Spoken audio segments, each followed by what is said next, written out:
तो नेपाली मित्रों, नेपाल भी कहीं न कहीं सिंगापुर का मुकाबला कर सकता है। ऐसा हम इसलिए कह रहे हैं कि माओवादी पिछले 20 साल से 30 साल से नेपाल को सपने दिखा रहे हैं कि हम नेपाल को सिंगापुर जैसा बना देंगे, लेकिन अभी तक ऐसा कुछ नहीं बनाए। तो कुछ पॉइंट हम आपको बताएंगे कि हाँ, नेपाल सिंगापुर का मुकाबला कर सकता है अगर सही से नेपाल को चलाया जाए तो। पहले ये जान लीजिए सिंगापुर वर्सेस नेपाल, कितना अंतर है नेपाल और सिंगापुर में। नेपाल की प्रति व्यक्ति आई $1400 और सिंगापुर की प्रति व्यक्ति आई $88,000। अब सोचिए, नेपाल की 1400 प्रति व्यक्ति आई डॉलर सालाना और सिंगापुर की 88,000। कितना आगे है सिंगापुर, जबकि सिंगापुर की जनसंख्या 60 लाख है और नेपाल की 2,91,00,000। सिंगापुर की जीडीपी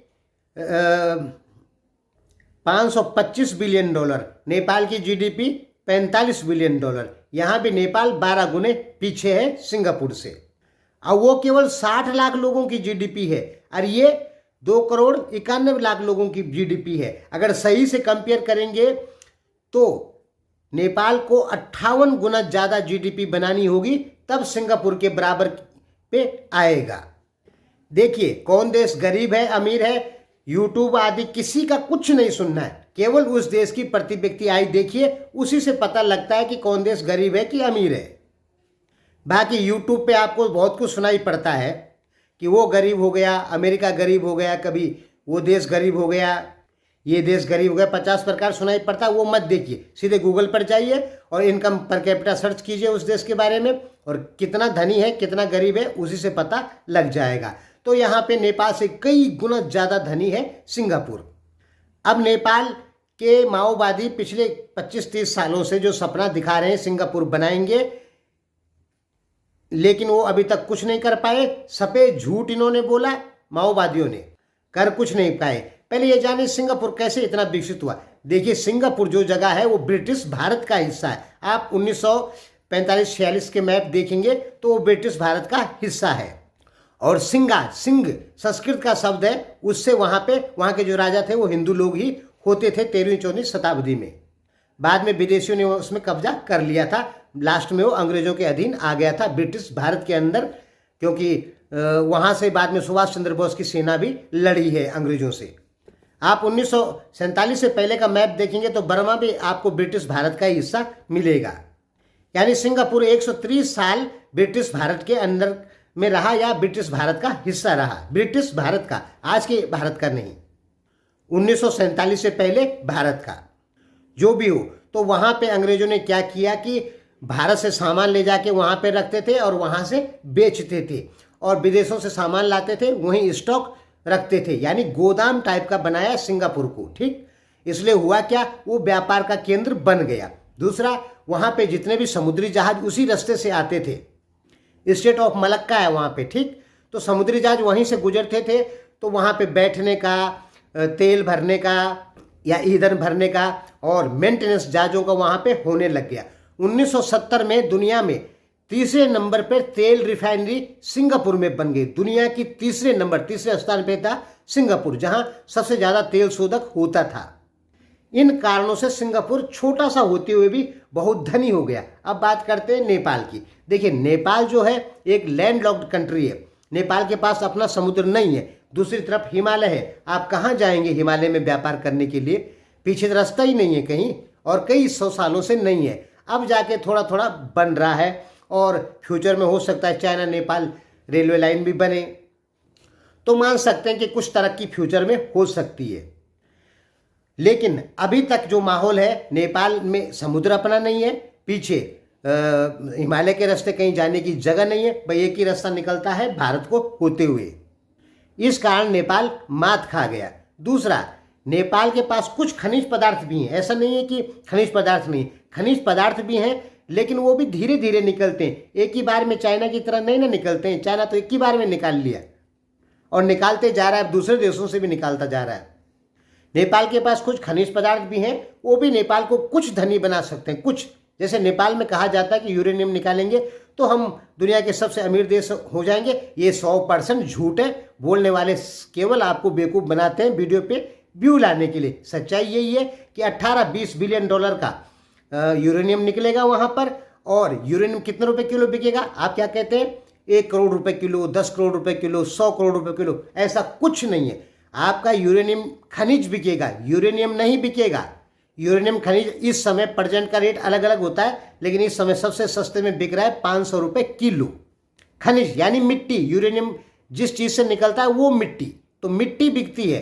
डायरेक्ट यूरेनियम थोड़ी निकलता है, उसको यूरेनियम को बनाने के लिए करोड़ों रुपए खर्चा करना पड़ता है। जो एटम बम में यूज होता है, जो करोड़ों रुपए किलो बिकता है, उसको बनाने में भी करोड़ों रुपए खर्चा होता है। वो टेक्नोलॉजी नेपाल के पास है ही नहीं। अगर वो टेक्नोलॉजी आ भी जाए तो उतना पैसा कहाँ से लाएगा नेपाल, उतना सारा यूरेनियम बनाने के लिए? यूरेनियम महंगा क्यों है? क्योंकि उसको बनाने में ही उतना अरबों रुपए का खर्चा हो जाता है, करोड़ों रुपए का खर्चा हो जाता है। ये सच्ची चीजें हैं। बाकी सोशल मीडिया पे झूठ बहुत फैलाया जाता है।